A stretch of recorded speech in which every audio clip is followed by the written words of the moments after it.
The night John Cole's car spun across wet asphalt, it didn't just shatter his bones. It shattered the life he'd built. A billionaire with a face once envied by magazines, he wakes to scars that no one can ignore, least of all the woman who promised to love him forever. Every friend, every flame, every promise gone. Until a coffee spill in a quiet café brings him face to face with Dr. Anita Hills, a woman who looks straight through the damage to the man beneath. But can a man who's lost everything learn to believe in love again? Or will the scars he carries keep him from taking the one risk that matters most? John Cole knew how to make an entrance. Even in a crowded ballroom filled with billionaires, politicians, and glittering gowns, eyes followed him as if he were the only man in the room worth seeing. 6'3", effortlessly handsome, with a jawline that fashion photographers described as architectural. He'd been told for years that he looked like the leading man in a movie no one could afford to make. Tonight was no different. The annual Morgan Foundation Charity Gala at the Imperial Grand Hotel was the kind of event where the wine was older than most of the waiters and the guest list could bankrupt a small country. John moved through it all with practiced ease. A handshake here, a warm smile there, his tailored black tuxedo fitting so perfectly it looked like it had been sewn directly onto him. Cassandra Price, his fiancée, hung on his arm like she'd been born for the role. Which, in a way, she had. Her gown shimmered under the chandeliers, champagne gold silk hugging her every curve. When she smiled at him for the photographers, it was the kind of smile people mistook for love. John wasn't the kind of man to believe in fairy tales, but he did believe in momentum. Life, for him, was a series of upward steps, more wealth, more influence, more power. And tonight was another notch on that ladder. By midnight, the speeches had been made, the orchestra had switched to softer music, and John decided to call it a night. He had an early morning meeting, and besides, Cassandra was already scrolling through her phone under the table, her mind halfway to the after-party. Rain lashed at the streets as he stepped outside, the city lights blurring in the wet night air. His driver was already waiting, but John waved him off. "I'll drive," he said. "Clear my head." The Bentley purred to life, its leather interior warm and familiar.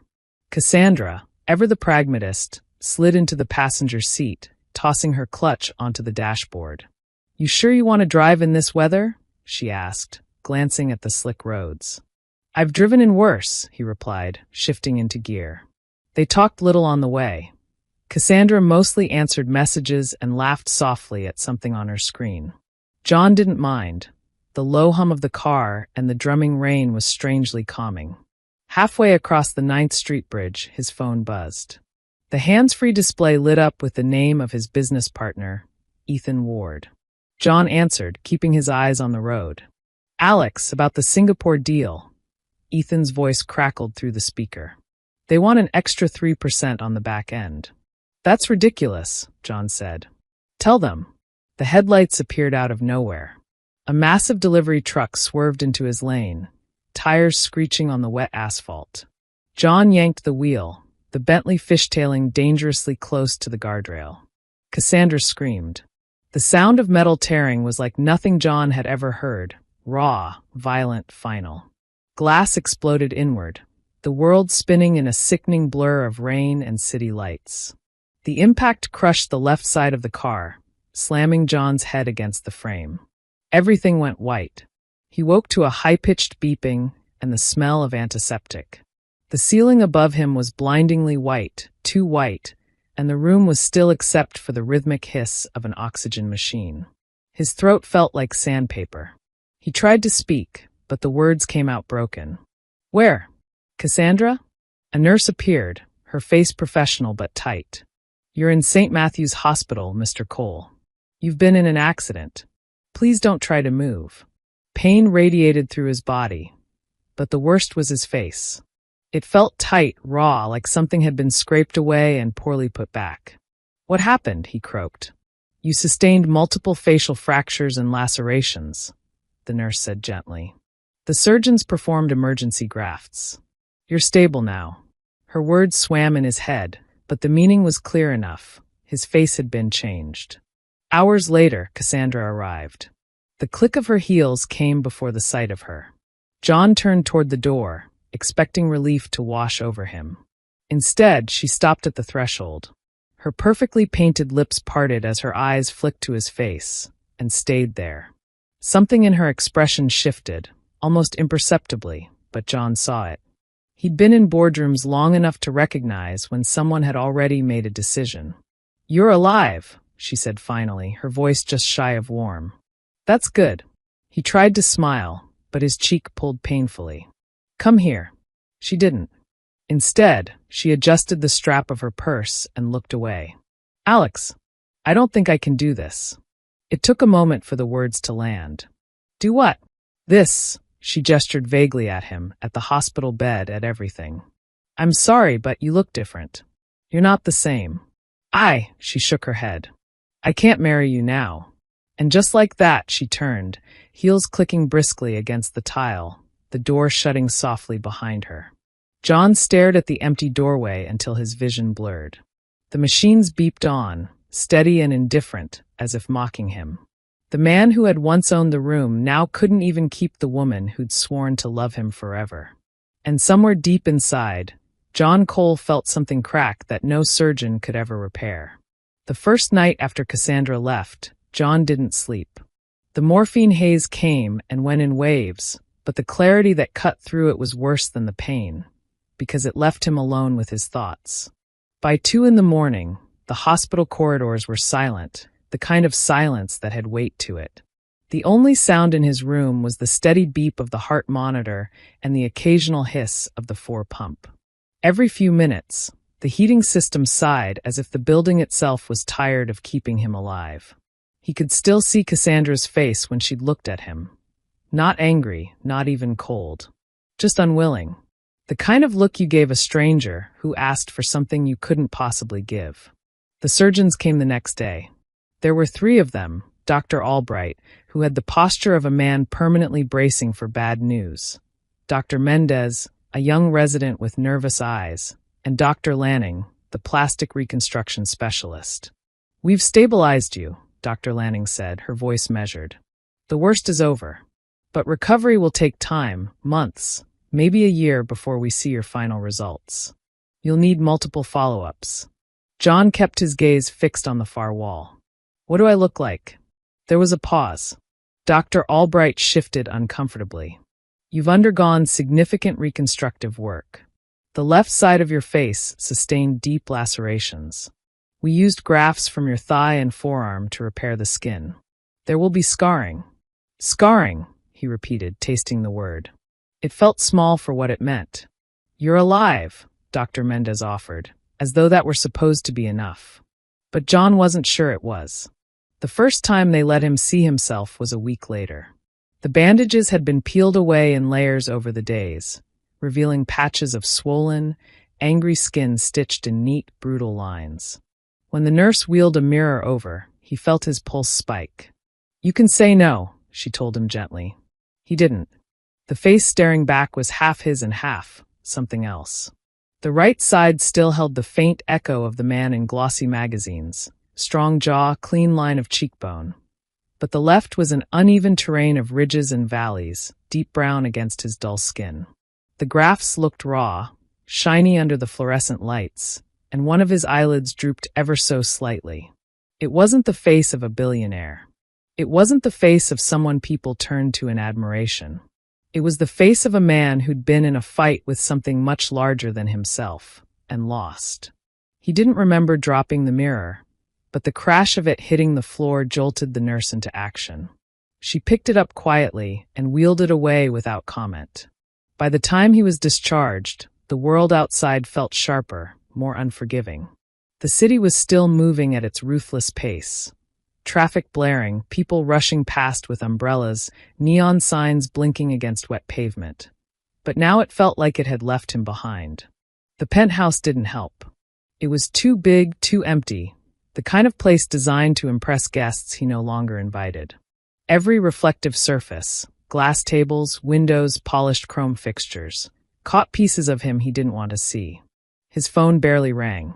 When it did, it was either his assistant confirming he wasn't ready to come back to work, or acquaintances calling out of obligation. He could hear it in their voices, the hesitation, the careful choice of words. They didn't ask about him. They asked how he was holding up, like speaking too directly might make the truth worse. One night, he scrolled through his contacts and stopped at a name he hadn't called in years, Vanessa Shaw. She'd been one of the few women who claimed to love him for who he was. She'd told him once that if he lost every cent tomorrow, she'd still be there. It was almost midnight when she picked up. "Alex. Wow, I didn't expect to hear from you." Her voice was light, but there was a caution under it. "I thought we could get dinner," he said, trying to keep his tone casual. "Catch up." There was a pause, too long for someone who meant what they'd once said. "Oh, dinner? I don't know. I've been so busy. And honestly, I'm just not in the right place emotionally right now." Right place emotionally. He almost laughed. "I understand," he said instead. When the call ended, the quiet in the penthouse felt different, not just empty but hollow. In the weeks that followed, the pattern repeated. Old flames politely declined. Friends rescheduled until their calendars were conveniently full. At a charity board meeting he'd once dominated, two people avoided eye contact entirely, speaking to him through others as if his scars were contagious. John didn't rage. He didn't beg for anyone to see past it.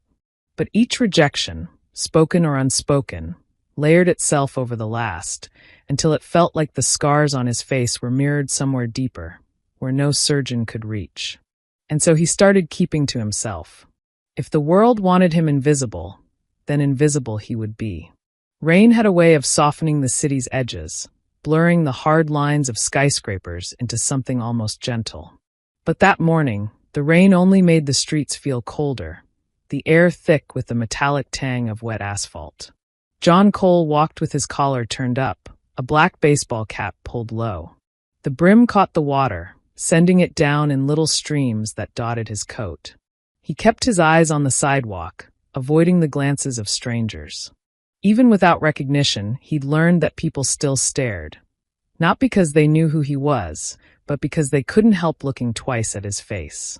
He found himself pushing open the door to a small coffee shop tucked between a bookstore and a laundromat. The smell hit him first, fresh espresso, warm pastries, a faint trace of cinnamon.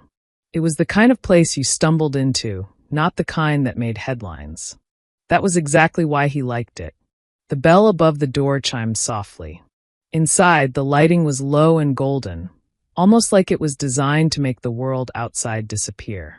A handful of people sat hunched over laptops, the occasional hiss of the milk steamer breaking the quiet. He moved to his usual corner, back wall, furthest from the windows, and shrugged out of his coat. The cap stayed on. He ordered a black coffee without looking at the barista, paid in cash, and settled into his seat with the kind of stillness that made him nearly invisible. The door opened again. She came in with the kind of energy that shifted a room without trying to, not loud, not dramatic, just present. A navy blue coat clung to her shoulders, damp at the edges, and beneath it he caught the pale green of medical scrubs. Her curly hair was tied back in a no-nonsense bun, wisps escaping to frame her face. She had the posture of someone used to moving quickly, used to people depending on her. She shook off her umbrella, closed it neatly, and walked to the counter. "Black coffee, please," she said, her voice warm but clipped, efficient, like she'd said it 100 times before. Her order was ready in less than a minute. Instead of scanning the room for a table, she took the one directly next to his. Out of all the empty seats in the shop, she picked the one that put her right within arm's reach. John was halfway through his coffee when it happened. He'd been scrolling idly through his phone, more for the act of looking busy than any real interest in the screen, when his grip slipped. The cup tipped, spilling a stream of scalding coffee across the sleeve of his coat. "Damn," he muttered, jerking his arm back. Before he could grab a napkin from the counter, she was already moving. "Hold still," she said, reaching across the narrow space between their tables. She grabbed a fistful of napkins from her own stack and started blotting the coffee from his sleeve with quick, practiced motions. "It's fine," he said, more defensive than grateful. "It's not fine. Coffee stains, she replied, not looking up. Her tone wasn't unkind, just certain. Better to get it before it sets. It was then that her eyes finally met his. Most people hesitated when they saw him. Some masked it better than others, but he'd become an expert at spotting the flicker. That microsecond of surprise, discomfort, maybe even pity. She didn't have it. Her gaze held steady, assessing but not invasive. You've had skin grafts, she said plainly, as if she were commenting on the weather. He froze. You're observant. I'm a reconstructive surgeon, she explained, balling the damp napkins in her hand. It's my job to notice healing patterns. But don't worry, I'm off duty. The corner of his mouth twitched, somewhere between amusement and suspicion. Do you always introduce yourself by diagnosing people? Only when they spill coffee in front of me, she said, a small smile breaking through. She extended her free hand. Anita Hills. He hesitated before shaking it. Her grip was firm, confident. John, he said simply. They fell into a tentative conversation. She asked nothing about the accident, only how he liked the coffee. He learned she had worked in war zones for a medical nonprofit, that she preferred dogs to cats, and that she hated decaf on principle. When her phone buzzed, she glanced at the screen and sighed. Back to the hospital, she said, slipping into her coat. Duty calls. As she left, she glanced over her shoulder. Try not to spill on yourself again, John. The bell above the door chimed, and she was gone. But for the first time in months, he realized he was still smiling minutes after someone had left. The first time John saw Anita again, it wasn't in the coffee shop. It was in the park across from St. Matthew's Hospital. He'd been walking his usual route, the long loop that kept him away from busy sidewalks, when he spotted her on a bench under a sprawling oak. She had a paper cup of coffee in one hand and was scribbling something in a small notebook balanced on her knee. She noticed him almost immediately. John, she called, her voice carrying easily over the rustle of leaves. You survived without me rescuing you from another coffee disaster. He smirked, stepping closer. Barely. I've switched to cups with lids now. Safety measures. She closed her notebook, tucking it into her bag. Sit for a minute. You look like you could use it. He hesitated, scanning the nearly empty park. A jogger passed by, earbuds in, oblivious. No cameras. No prying eyes. He sat down. They talked about nothing in particular at first. The stubborn chill in the air, the city's awful traffic patterns, the construction noise that seemed to follow him wherever he went. Anita didn't fill silences just to fill them. She let the pauses breathe, as if she knew he wasn't used to rushing his words anymore. You always walk alone? She asked eventually. Mostly. By choice. He glanced at her. Not entirely. She didn't push. Instead, she tilted her head toward a cluster of ducks bobbing in the pond nearby. That one's going to steal the bread from the others, she said, pointing at a bold mallard edging closer. Watch. And sure enough, within seconds, the duck lunged and snatched a crust from its neighbor. Anita laughed, a quick, bright sound that cut through the muted gray of the morning. Over the next few weeks, they kept crossing paths, sometimes by chance, sometimes because one of them quietly made it happen. He'd find her at the café after her shift, still in scrubs, hair pulled loose from its bun. She'd find him in the park, sometimes reading, sometimes just watching the world pass. One evening, as they sat outside the coffee shop, she asked, Do you ever go to any of the hospital support groups? We have a great one for people recovering from. No, he said, sharper than intended. Her eyes didn't flinch, but her tone softened. You think they're pointless? I think sitting in a circle telling strangers about the worst thing that happened to me isn't my idea of progress. Anita sipped her coffee, studying him over the rim of her cup. Fair. But it's not just about telling the story. It's about hearing other people's. Makes you realize you're not the only one trying to stitch yourself back together. He looked away, down at the table. The faint reflection in its surface caught his scars in a warped, metallic shimmer. I'm fine stitching alone. She didn't argue. She just said, sometimes scars heal better when they're not hidden. It wasn't pity she offered. That was the strange thing. John had seen pity 1,000 times since the accident. In the quick sidelong glances from acquaintances, the overbright tone of people who didn't know what else to say. With Anita, there was none of that.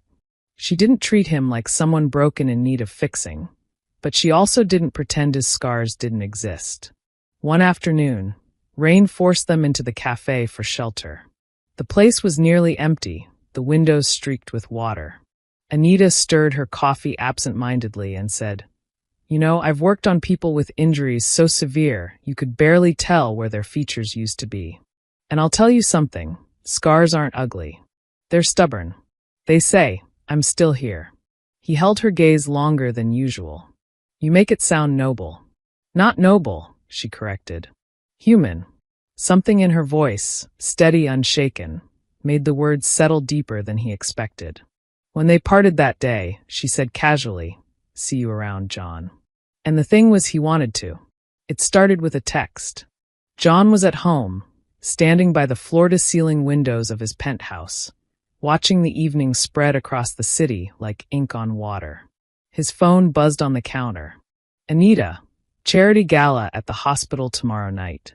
Come with me." He stared at the screen. The words might as well have been written in another language. "John, not my scene anymore."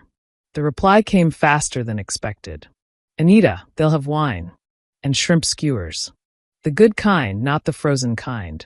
He almost smirked. "Almost. John, crowds aren't my thing now. Anita, they'll be too busy stuffing themselves to stare. And if anyone does, I'll spill my drink on them." He let the phone rest in his palm. It had been months since he'd walked into a crowded room without calculating every angle of escape. But something about her confidence, that unflinching ease, pushed at the wall he'd built. "John, I'll think about it." The next evening, he stood in front of his mirror, tying the knot of his black silk tie with deliberate precision. The tuxedo still fit perfectly, but it felt different on him now, like a costume he was trying to remember how to wear. The scars were still there, of course. They caught the light unevenly, drawing shadow where once there had been symmetry. He touched the rougher skin along his jaw, then lowered his hand. At the hospital's event hall, the air was warm with the smell of catered food and polished wood floors. Strings of fairy lights crisscrossed overhead, and the hum of conversation floated beneath the soft notes of a live quartet. Anita spotted him at the entrance before he could reconsider. She wore a deep green dress that brushed just below her knees, her hair down in loose waves. She looked like she belonged in this kind of setting, confident, effortless. But her smile when she saw him was something entirely different, personal. "You clean up well," she said, her eyes scanning him from head to toe without lingering on the scars. "You don't look terrible yourself," he said, offering his arm. Inside, the crowd was a mix of hospital staff, donors, and local press. The familiar tension gripped his shoulders, that awareness of eyes sliding toward him, some curious, some startled. He kept his chin high, his expression neutral, letting Anita lead him into conversation after conversation. "This is John Cole," she told one surgeon, "the man who single-handedly funded the new pediatric wing's imaging equipment." She introduced him to nurses who spoke about their patients with pride, to administrators who were visibly relieved to secure his handshake, to a young doctor who nervously thanked him for covering the cost of his residency training. No one mentioned the accident. No one mentioned the scars. If they looked, they hid it well. And he realized, not for the first time, that Anita had a way of setting the tone in any room she walked into. At the bar, he ordered a whiskey. Anita joined him, her champagne glass catching the light. "You're doing fine," she said. "I feel like I'm on display." "You've always been on display. You just used to wear a different mask." He looked at her over the rim of his glass. "And what am I wearing now?" She smiled. "Your real face." Later, as the quartet played a slow piece, an older man in a navy suit approached him. John recognized him from a distant business deal, a venture capitalist with a reputation for blunt honesty. "Cole," the man said, shaking his hand firmly. "Good to see you back in circulation. And I mean it, it's good." John didn't know how to respond. So he just said, "Thanks." On the drive back, The city lights spilled across the windshield in blurred gold and white. Anita sat beside him, shoes kicked off, her bare feet tucked under the seat. "Thank you," he said quietly. "For what?" "For making me feel like I didn't have to hide tonight." She turned her head toward him. "You don't have to hide, John. Not from me. Not from anyone worth your time." For a moment, he believed her. It was late afternoon when the message arrived. John was in his study, the rain outside ticking against the tall windows like impatient fingers. He was halfway through reviewing a stack of investment proposals when his phone lit up. The name on the screen stopped him cold. Cassandra Price. He hadn't heard from her in nearly a year. The message was short. "I've been thinking, maybe we could talk?" He stared at the words until the screen dimmed, the reflection of his face faintly visible over them. A part of him, a small, treacherous part, wanted to delete the message and pretend it had never come. But curiosity, or maybe something older and harder to kill, kept him from doing it. 2 days later, they met. Cassandra had suggested dinner at a rooftop restaurant in Midtown, the kind of place they used to frequent before the accident. The elevator ride up was quiet, the faint hum of the machinery filling the space as John watched the floors tick upward. When the doors opened, the city unfurled before him in a glittering panorama. Glass walls surrounded the dining area, the skyline stretching out like a sea of lights. She was already there, sitting at a corner table, framed by the glow of the city. Cassandra looked exactly as he remembered, sleek, polished, the kind of beauty that seemed designed for photographs. She wore a fitted black dress, her hair smooth and gleaming under the warm light. "Alex," she said, rising to greet him. Her smile was soft, almost cautious. "Cassandra." They sat. A waiter appeared to take drink orders. Wine for her, whiskey for him, and then the silence between them stretched. "I've been meaning to reach out for a while," she began, tracing the rim of her glass with one manicured finger. "I just wasn't sure how you'd react." "That depends on why you're reaching out now," he said. She exhaled slowly, leaning back in her chair. "I made a mistake, Alex. That night in the hospital. I panicked. I didn't know how to handle it. You'd been through something traumatic, and her voice wavered, but only slightly. I should have stayed. I see that now." He watched her, letting the words settle. "You told me I wasn't good for you anymore," he said. His tone was even, but there was an edge beneath it. "I know," she said quickly. "I was wrong. I was scared. I thought our lives would never be the same. They're not." Her eyes flicked to the scars on his face. It wasn't overt, but it was there, that quick, instinctive glance before she looked back at him. "I'm not saying it'll be easy," she continued. "But we had something real, Alex. We could try again." The waiter returned with their drinks. John lifted his glass, swirling the amber liquid, studying the way it caught the light. "You didn't want me when things were hard," he said finally. "Now you see me at an event with someone else, and suddenly you remember you care?" "It's not like that," she insisted. "It's exactly like that." Her jaw tightened, but she didn't argue. Instead, she leaned forward slightly. "You think that doctor can give you what we had? You think she understands your world? The circles you move in? The life you've built?" John set his glass down gently, the sound of it against the table sharper than he intended. "Anita doesn't care about my world. She cares about me, the man I am now, not the one she wishes I still looked like." Something flickered across Cassandra's face, not anger, not quite, something closer to realization. When he stood, she stayed seated. "Alex," she said, her voice softer now, "you're making a mistake." He shook his head.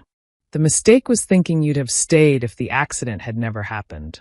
Turns out, you were already halfway out the door." He walked toward the elevator without looking back. Outside, the air was cool, the rain from earlier leaving the streets slick and shining. He stood for a moment, letting the wind cut through his thoughts, and for the first time in a long while, he felt lighter. Not because Cassandra was gone again, but because this time, he was the one who closed the door. The city was quieter at night along the river. The hum of traffic was distant here, softened by the steady ripple of water against the embankment.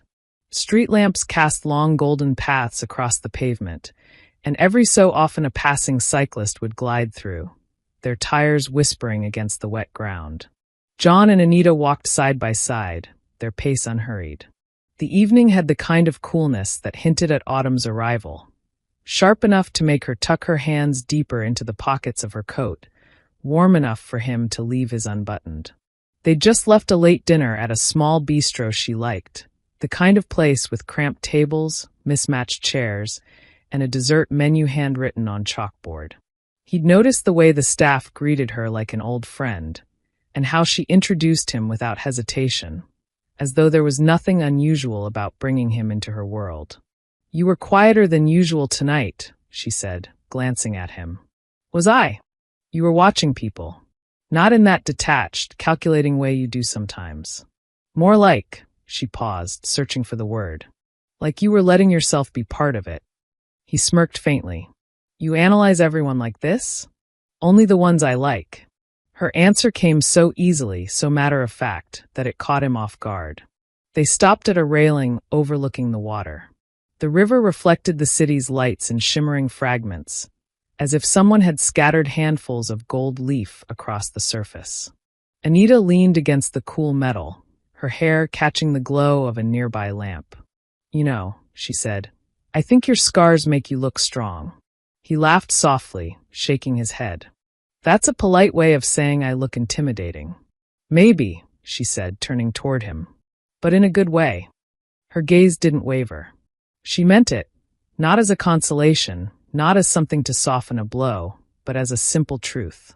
He thought of Cassandra's eyes flicking to his face at the restaurant, of the awkward glances from people at galas, of the way conversations had shifted after the accident.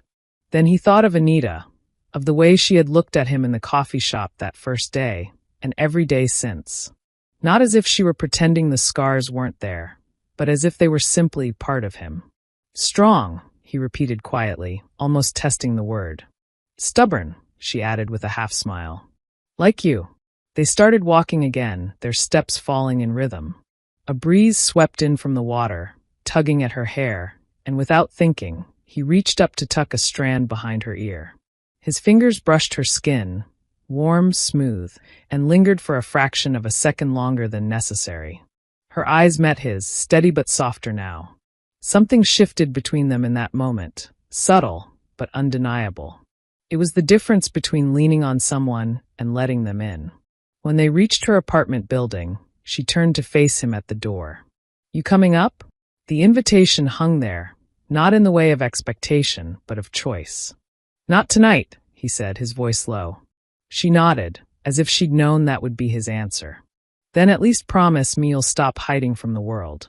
It's got enough shadows without you adding to them." He gave her a look that was almost a smile. "We'll see." She stepped inside, and the door closed gently behind her. On the walk back to his own place, John realized the night felt different than the others he'd spent alone. The city was still lit, still loud in its own way. But for once, he didn't feel like he was moving through it unseen. The coffee shop hadn't changed. Same warm, cinnamon-laced air. Same honeyed light pooling over the dark wooden tables. Same faint hiss of the espresso machine in the background. It was early evening, the lull between the after-work rush and the students drifting in for late-night study sessions.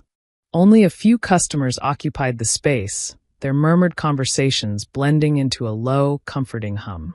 John sat at the corner table where he'd first met her, one hand wrapped loosely around a mug. The other rested in his lap, fingers brushing the small velvet box he'd been carrying all day.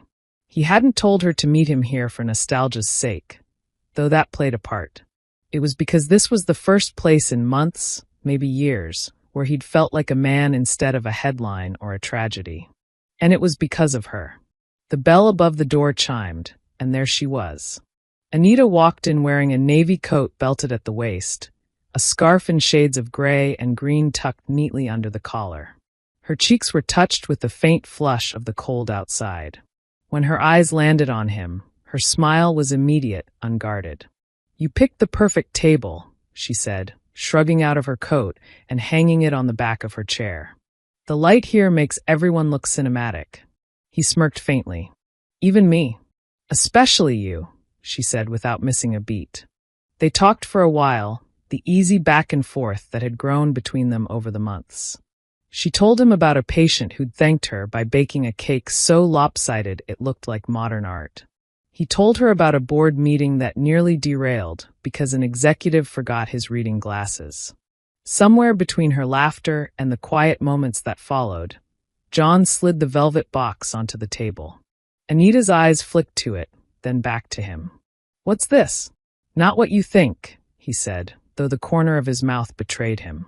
He rested his forearms on the table, leaning in slightly. "This isn't about saving me," he began. "Or fixing me. You didn't try to rebuild the man I was before. You saw the one I am now, and you stayed."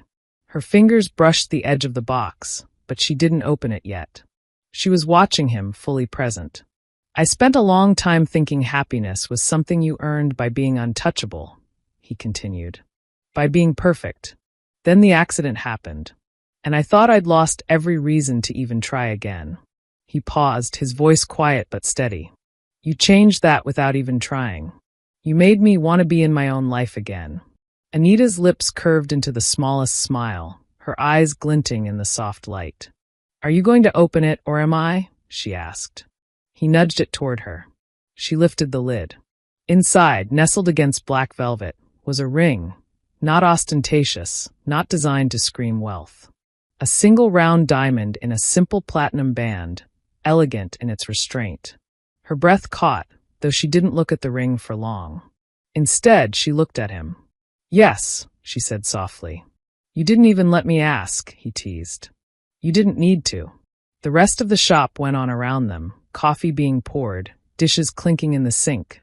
But the moment felt sealed off, its edges drawn tight. He reached across the table, taking her hand and sliding the ring onto her finger. It fit perfectly. Anita turned her hand, the diamond catching the light. "You know," she said, "most people wait for a grand gesture. Fancy dinner, champagne, violins." "I've done grand gestures," he said. "This is better." She squeezed his hand. "It is." When they finally stood to leave, the rain had started outside, soft and steady.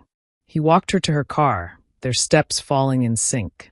For once, he didn't think about who might be watching, or how the streetlight caught his face.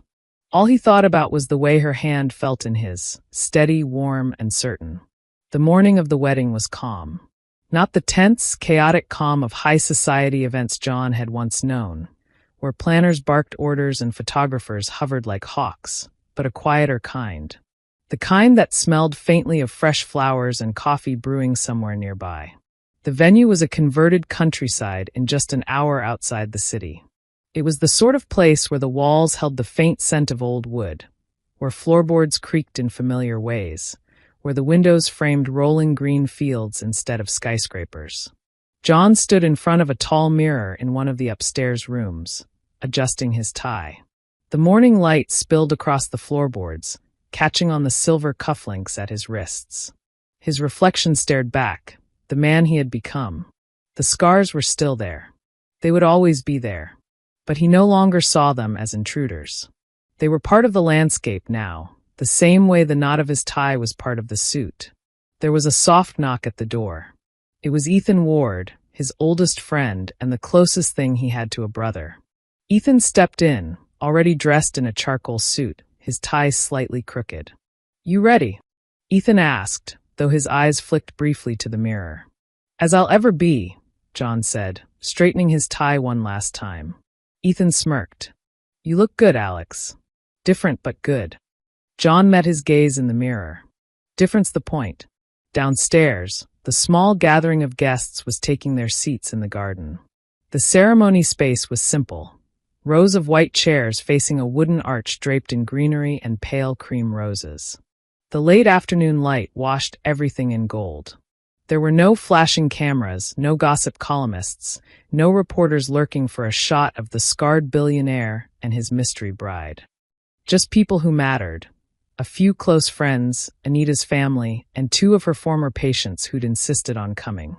Music began, soft and unhurried. Anita stepped into view, her arm linked with her father's. She wore a dress of ivory silk, the fabric catching the light in gentle waves. Her hair was swept into a loose twist, and the veil fell just to her shoulders.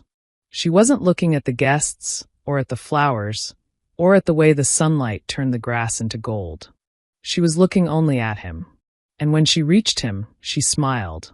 The same smile she'd given him in a coffee shop months ago, the one that had asked nothing and promised everything. The officiant began the ceremony, but the words blurred in John's ears. He only heard the parts that mattered: love, honor, truth. When it was his turn to speak, he took a breath. You saw me when I couldn't even look at myself. And you didn't try to make me into the man I used to be. You love the man standing in front of you now. Because of you, I don't just live, I live without hiding. Anita's voice was steady when she answered. Your scars tell me a story about who you are. And I'm proud of every part of that story. They exchanged rings. When she slid his onto his finger, her hand lingered, her thumb brushing over his knuckles. He didn't look away from her, not even for a second. The officiant declared them husband and wife, and when Anita leaned in to kiss him, the world fell into perfect clarity. The scars didn't disappear. They didn't need to. They were simply part of the picture of a man who had lost nearly everything and somehow found more than he'd known to want.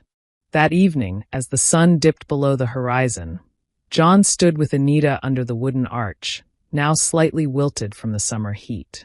The guests were inside, the laughter and clinking glasses spilling faintly into the air. He traced a hand along the line of her jaw, smiling faintly. You realize you're stuck with me now, right? I'm counting on it, she said. And for the first time since the night of the accident, John didn't feel the weight of what he'd lost. He only felt the certainty of what he'd gained. We have come to the end of the story. I hope you enjoyed it. Leave a like and subscribe to my YouTube channel for more interesting stories.